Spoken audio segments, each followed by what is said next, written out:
여성의 입장을 이해하는 사람인 거죠. 그래서 사실 이 역지사지의 태도가 한국 사회로 지금 필요한 것이 아닌가 그런 생각이 들고요. 세상을 보는 따뜻한 시선, 정용실의 뉴스 브런치.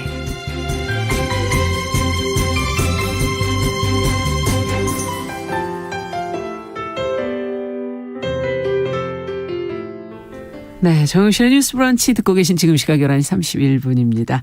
자, 금요일에는 다양한 분야에서 활동하는 여성들 만나고 있는데요.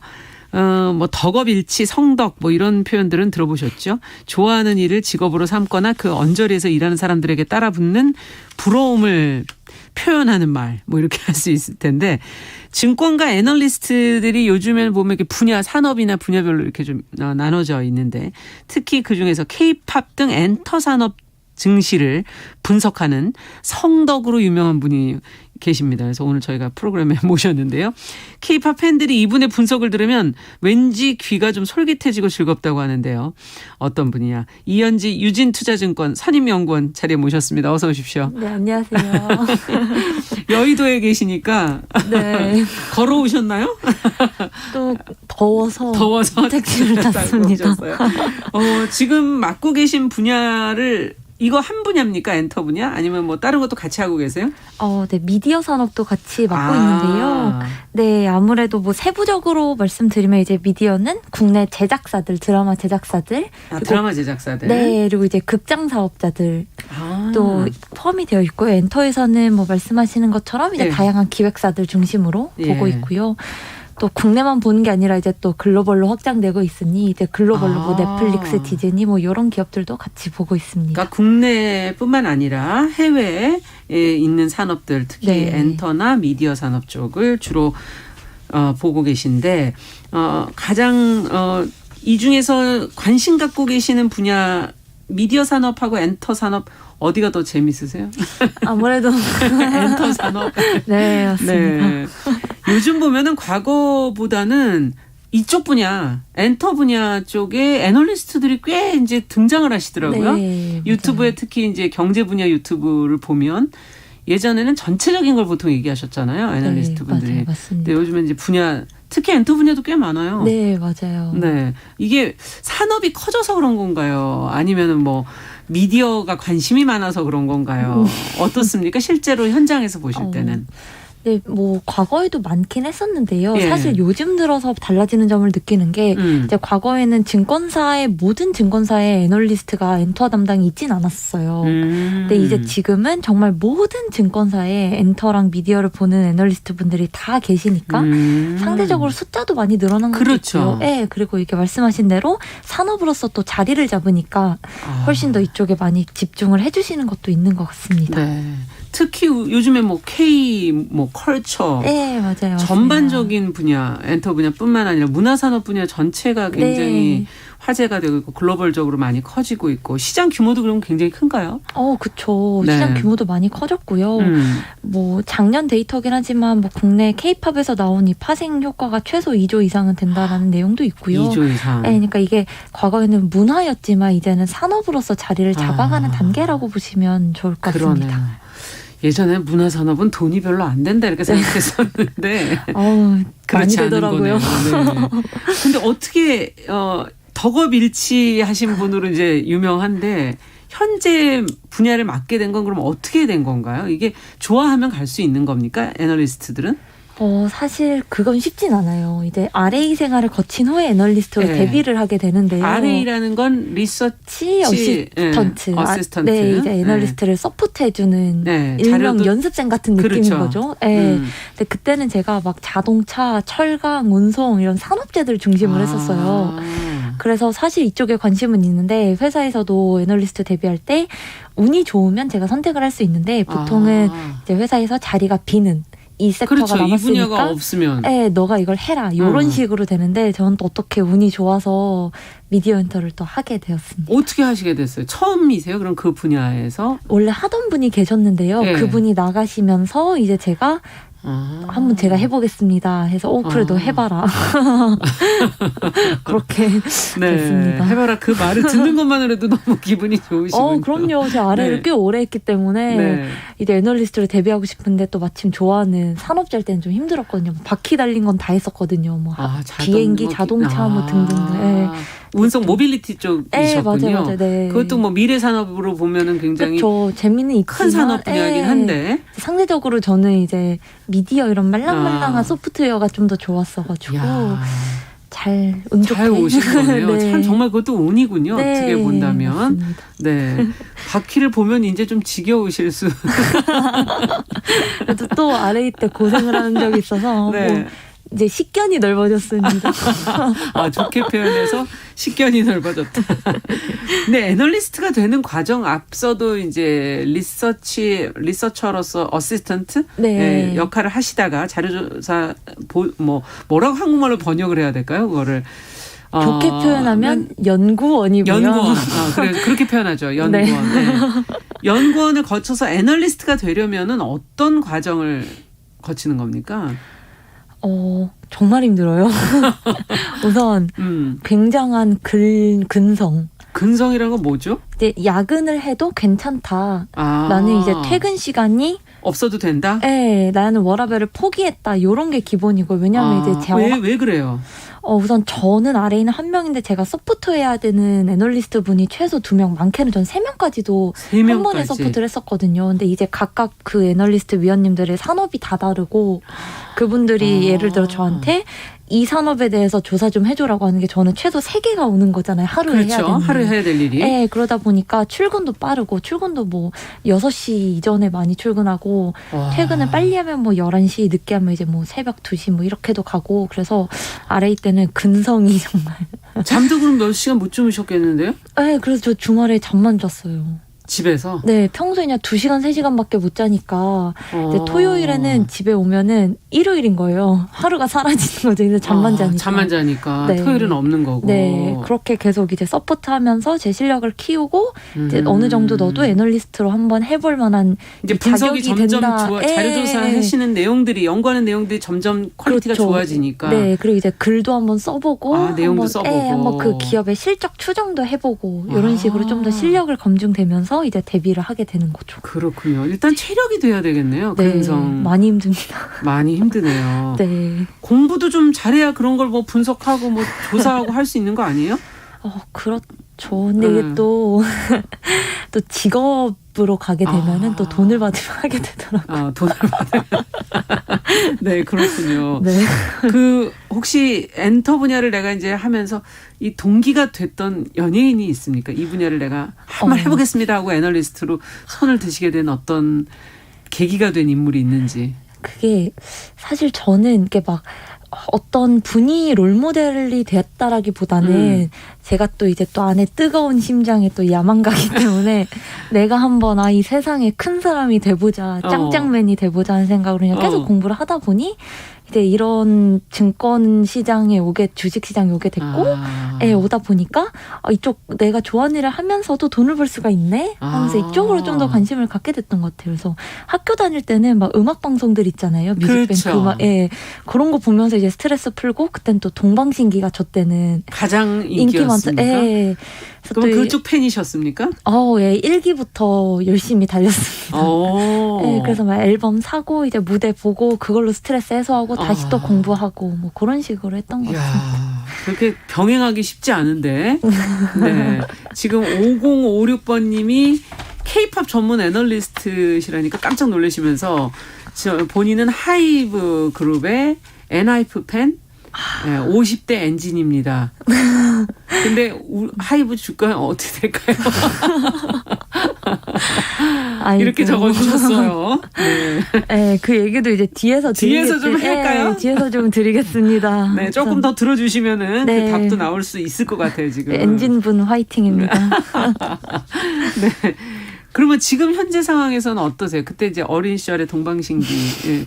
지금은 어떤? 지금은 이제 말씀 주신 것처럼 저도 하이브 밑에 있는 그 세븐틴이라는 가수를 좋아하고요. 또 SM에 있는 NCT라고 하는 네. 그룹을 좋아합니다. 그렇군요. 제가 뭐 자세하게 얘기를 공수를 할 수 없는 한계를 여기서 저도 뭐 하이브의 음악들을 듣긴 하지만 전 BTS 정도 더 이상 나가지 그렇죠. 못하기 때문에. 네. 자, 시장을 분석할 때 앞서 얘기해 주신 그런 다른 산업과 달리 이 엔터 쪽은 기준이 좀 다르지 않을까. 네. 이걸 어떻게 질량화, 수치화할 것인지 맞아요. 뭐 이런 것도 참 어렵지 않을까 하는 생각이 드는데요. 네, 이게 제가 RA 때는 이제 산업재 중심으로 했다고 말씀을 드렸잖아요. 이제 거기는 정말 데이터 중심이기 때문에 데이터에서 인사이트를 찾으면 되는데 이제 이쪽은 아무래도 좀 더 트렌드 파악이 중요하거든요. 트렌드를 파악하는 거. 예를 들어서 NCT라는 그룹이 어떻게 1년 만에 1000만 장을 넘게 파는 가수가 됐나 이거를 보기 위해서는 이 가수가 유튜브에 자체 콘텐츠를 얼마나 많이 노출을 시켜서 글로벌 팬덤을 유입을 시켰고 앨범도 우리가 그 기존에 그냥 앨범 CD 있잖아요. 그렇죠. 네, 그걸 솔직히 살 이유가 없잖아요. 네. 멜론 유튜브에서 들으면 되는데 그렇죠. 근데 그 안에 포토카드라는 걸 또 끼겨 넣어서 하나의 앨범을 3종류, 4종류 여러 개로 앨범을 만들어서 포토카드를 수집하게 만들면서 앨범을 또 구매할 수밖에 없게 만들고 네, 또 팬미팅, 팬사인회를 통해서 이제 점점 규모가 늘어나면 이 가수가 다음번 해외 공연에서는 과거보다도 모객 수도 늘어나고 공연하는 지역도 늘어나겠다 이런 게 또 예상이 가능한 거죠. 또 뭐 그 외에도 이제 뭐 엔하이픈 말씀 주셨으니까 또 말씀을 드리면 틱톡 많이 들어보죠. 네. 연예인들이 많이 하죠. 네, 틱톡을 통해서도 또 알 수 있는 게 틱톡에는 이제 댄스 챌린지라는 게 또 있습니다. 그래서 그 가수의 핵심 부분을 댄스로 이제 챌린지 영상 올리는 거예요. 일반인들도 그거를 통해서 이제 말씀 주신 엔하이픈이나 트레저라고 하는 4세대 아티스트들이 댄스 챌린지로 이제 글로벌 팬덤을 많이 쌓게 되면서 인지도가 확 올라가는 거죠. 그러면 왜 이 가수가 갑자기 떴냐라고 했을 때 이런 과거의 여러 가지 데이터들을 보면 이래서 인기를 얻을 수밖에 없었구나. 앞으로는 더 어떤 식으로 확장을 전략을 써나가겠다 이런 거를 좀 확인할 수가 있습니다. 예. 그러려면은 다른 그런 어떤 SNS라든지 그 아티스트들의 여러 가지를 같이 분석하셔야겠네요. 네, 그래서 좋게 말하면은 이제 뭐 다양한 것들을 봐야 돼서 좋긴 한데 나쁘게 말하면은 이제 바쁜 거죠. 이 데이터만 보는 게 아니라 네, 여기저기서 다 가져와서 이거를 짜집기 해서 이래서 이렇구나 또 알 수 있으니. 그리고 또 예상한 대로 또 갈 수도 있지만 아닐 수도 있지 않습니까? 맞아요. 트렌드라는 건 네. 사람의 마음과 또 연결이 되어 있는 거기 때문에. 네, 그래서 참 쉬워 보이면서도 의외로 또 까다로운 산업이 엔터 산업이기도 합니다. 네, 그렇군요. 정말. 그래도 본인에게는 좀 더 즐거운 일이신 거죠. 네. 아무래도 가장 좋은 게 솔직히 누가 일을 하고 싶어 하겠어요. 네.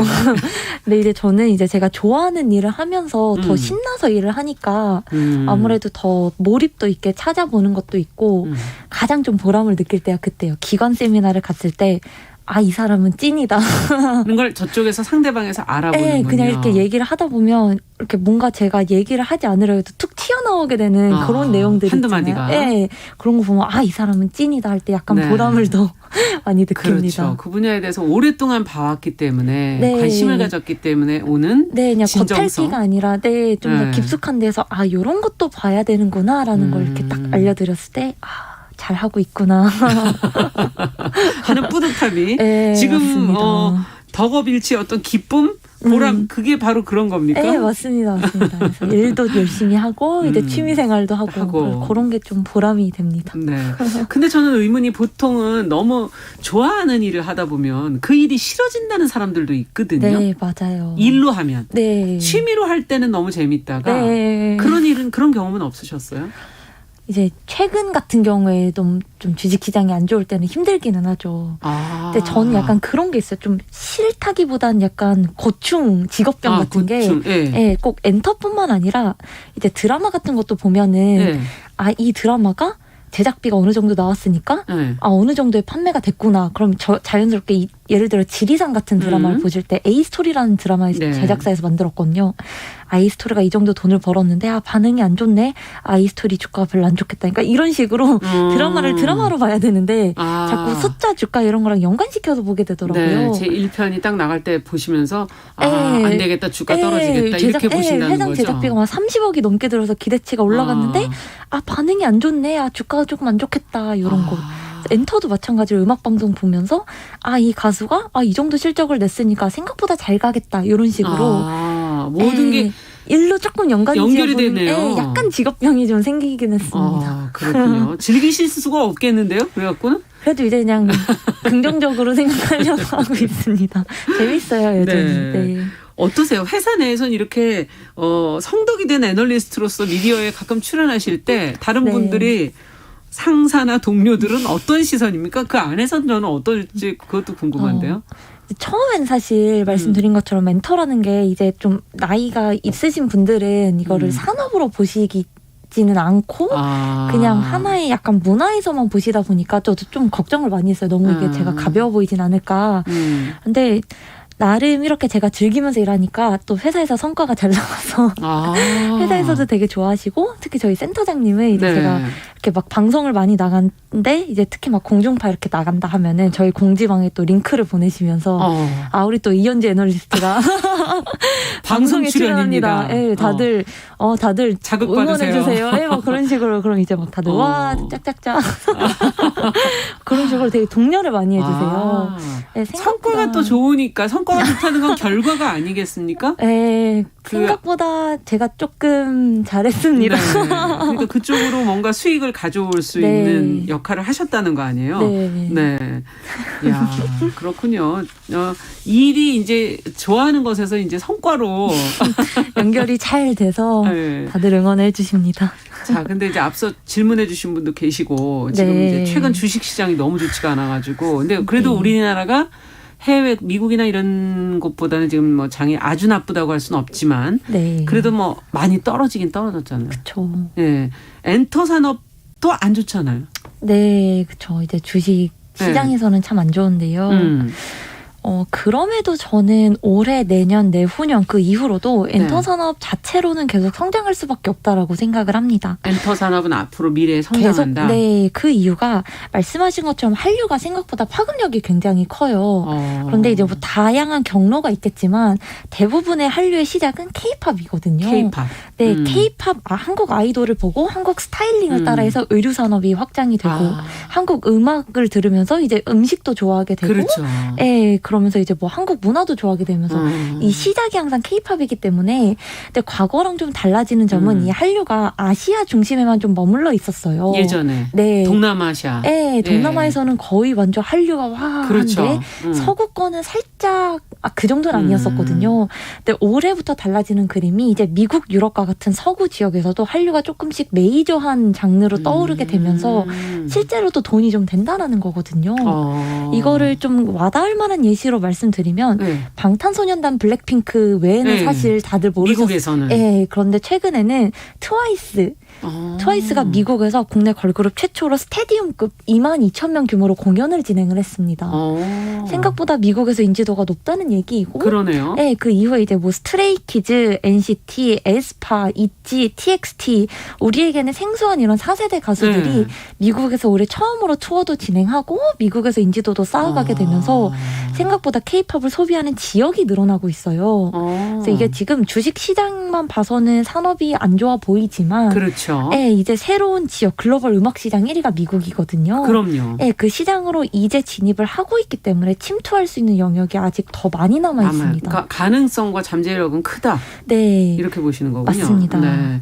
근데 BTS 방탄소년단이 이제 단체 활동을 지금 중단한다 그래서 하이브가 한동안 이 BTS 활동이 한창 좋을 때 주가가 막 그때 장도 물론 좋긴 했지만 어떻게 보세요 이거는? 이 영향이 상당히 클까요? 처음 미국 시장도 본격 진출해서 입지를 다진 것도 아무래도 BTS이고. 네. 그래서 아무래도 이제 형님이 산업을 이끄는 형님이 주춤하면 그 밑에 있는 동생들도 살짝 주춤할 수밖에 없기는 해요. 근데 과거에는 이제 그 기업 개별의 이슈가 전체 산업을 움직였다면 예를 들어 2019년에 터진 버닝썬 게이트 같은 한 기업에서 나왔지만 전체 산업을 좀 암울하게 만들었던 그렇죠. 그런 영향이 있다면 물론 영향이 아예 없진 않겠습니다만 올해부터 이제 달라지는 그림은 엔터 산업 자체가 개개별 종목별로 움직인다라는 점이에요. 개개별 종목별? 네, 예를 들어서 방탄소년단이 단체로 활동을 못하는 점이 단기적으로는 엔터 산업 전체에 약간 좀 디레이팅되는, 그러니까 좀 안 좋게 보는 요소로 작용할 수는 있는데 말씀드린 것처럼 이제 미국, 유럽에서는 방탄소년단뿐 아니라 새로운 가수들도 인지도가 넓어지고 있기 때문에 이게 단기적으로는 힘들 수 있어요. 우리 모두가 힘들 텐데 좀 더 멀리 본다면 한국에서도 충분히 방탄소년단만큼 유명한 가수가 많구나라는 걸 봤을 때는 좀 장기적으로 보면은 저는 이게 이 타격이 그렇게 오래 갈 것 같진 않습니다. 그러면은 국내 엔터 산업에 들어오는 외국인도 많습니까? 그쵸. 외국인 투자자분들도 많으시고요. 근데 아무래도 국내도 그렇고 외인들도 그렇고 방탄소년단에 갖고 있는 파워 자체가 강하다 보니까 아무래도 이제 하이브를 시작으로 엔터사들에 대한 뭔가 좀 시각 자체가 불과 1, 2년 대비해서 이제 올라왔다가 많이 내려온 건 사실이기는 그렇죠. 해요. 그렇지만 그럼에도 이런 힘든 장에서도 꾸준히 실적으로 증명할 만한 산업이 또 엔터 산업이기 때문에 네, 거기서는 이제 그러니까 전체 산업을 이제 같이 가져갔다라면 이제는 좀 더 플레이할 수 있는 개별 종목 위주로 좀 더 집중을 많이 하시는 것 같습니다. 그렇군요. 어떤 기자재나 자재 부족이라든지 원자재 부족 이런 것의 영향을 그나마 조금 덜 받는 분야가 엔터 산업이 될 수 있다. 맞습니다. 지금 여러 가지 오일 문제라든지 여러 가지로부터. 네, 생각해보면 인플레이션에서도 사실 조금 더 비껴나 있는 분야다. 그쵸. 그리고 내 주머니 사정이 안 좋아져도 말씀드린 것처럼 미국 사람들이 또 돈을 쓰기 때문에 해외에서 쓰고 상대적으로 경기에 덜 민감하기도 하고요. 네. 그렇군요. 아이돌 팀들은 근데 보니까는 군대도 가야 되고 이렇게 수명이 조금 있는 것 같기는 해요. 사람을 키운다는 거는 또 시간도 걸리고 물건 찍어내는 것처럼 당장 내일 한 팀 만들 수 있는 것도 아니고. 네, 맞습니다. 네, 이건 어떻게 엔터사들의 영원한 고민 아닐까요? 그쵸. 이제 보이그룹 같은 경우는 말씀하신 대로 보통 한 사이클이 7년이거든요. 7년. 네, 이제 7년 안에 빨리 이제 최대한 뽑을 수 있을 만큼 뽑아야 되는데 군대를 가게 될 경우 그래서 나오는 게 유닛 활동 혹은 솔로 활동들입니다. 그래서 해체 비슷하게 좀 되는 거군요. 네, 그런데 이제 의외로 2세대 과거 이제 앵커님도 아시는 동방신기, 네, 그렇죠. 슈퍼주니어, 빅뱅 옛날 가수라고 하는 가수들의 수익화 시점이 더 늘어났기 때문에 유닛으로 몇 명만 꾸려서 활동을 계속 할 수가 있고요. 블랙핑크도 마찬가지지만 최근에 트와이스도 솔로 활동을 시작을 했거든요. 네. 혼자 앨범을 파는데 이번에 트와이스 나연이 선주문만 50만 장이 나왔습니다. 혼자서 50만 장이면은 생각보다 굉장히 잘 판 거예요. 네. 그렇기 때문에 충분히 혼자여도 수익화 가능하다는 점을 보여줬고요. 그리고 그거를 좀 타개하기 위해 그 최근에 세계관이라는 개념을 좀 도입을 했어요. 그게 뭐예요? 마블 유니버스 생각하시면 되는데요. 네. 그냥 이 가수를 가수에서 끝내는 게 아니라 이 가수의 어떠한 세계관, 예를 들어 에스파 같은 경우에 최근에 넥스트 레벨 이걸로 유명해진 가수인데 에스파라고 현실 세계의 가수가 있고 또 막 가상 세계는 아이에스파가 있고 이들을 연결해주는 조력자 나비스라는 가상의 존재가 또 있고 이들의 연결을 방해하는 블랙맘바라는 싸워야 되는 대상이 있어요. 어려우시죠? 네, 어려워요. 그런데 이 과정들을 노래에 다 풀어내니까 사람들이 가수를 좋아하는 게 아니라 세계관이 궁금해서라도 점점 더 빠져들게 노래 만드는. 가사도 그것과 연결돼 있고. 네, 광야로 나가 블랙맘바와 싸워 이런 게 가사에 다 나와요. 나비스가. 일종의 게임 아니에요? 게임의 세계? 그런 식으로 이제 이 팬덤 자체가 오랜 기간 유지되도록 기획사들도 많이 노력을 하고 있습니다. 그렇군요. 이제 예전하고도 정말 또 많이 변화됐군요. 네, 맞습니다. K-팝의 팬들이 처음에는 한 아티스트의 팬이었을지 몰라도 특정 회사에서 내놓는 아티스트들을 이제 쭉 계속 다 좋아하게 되는 그런 것도 있고 지금 말해주신 것처럼 어떤 세계관을 통해서 계속 확장되어 나가기도 하고. 맞습니다. 그러나 4대 기획사가 요즘에는 좀 힘이 좀 빠진 것 같긴 한데 그래서 중소기획사들이 또 뒤를 이어서 나오고 있고. 네, 맞아요. 맞습니다. 어떻게 이제 기획사 분석을 해주신다면? 근데 진짜 말씀하신 것처럼 그런 경향이 좀 있는데요. 대표적으로 SM의 경우를 좀 말씀드리면요. 왜 네. 그 기획사에 있는 가수들을 팬들이 계속 좋아할 수밖에 없냐를 생각을 해보면 SM에는 SMP라고 하는 고유의 음악적 장르가 있어요.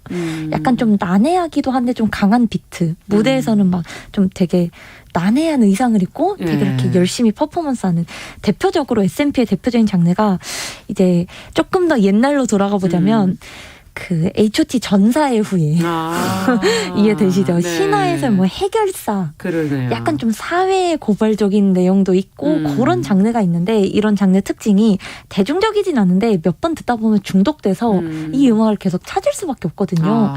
이런 식으로 음악에서의 고유의 자기의 그 특성을 자리 잡고 나서 말씀드린 대로 세계관 같은 걸 부여를 하니까 예를 들어 SM 소속이 이제 동방신기를 좋아하던 가수가 동방신기 밑에 엑소라는 새로운 가수가 나오면 저절로 이어지게 되는 거예요. 그러네요. 네, 그리고 뭐 최근에 뭐 NCT라고 에스파라고 하는 그 가수들의 뮤직비디오가 서로 마지막 장면, 첫 장면이 연결이 됩니다.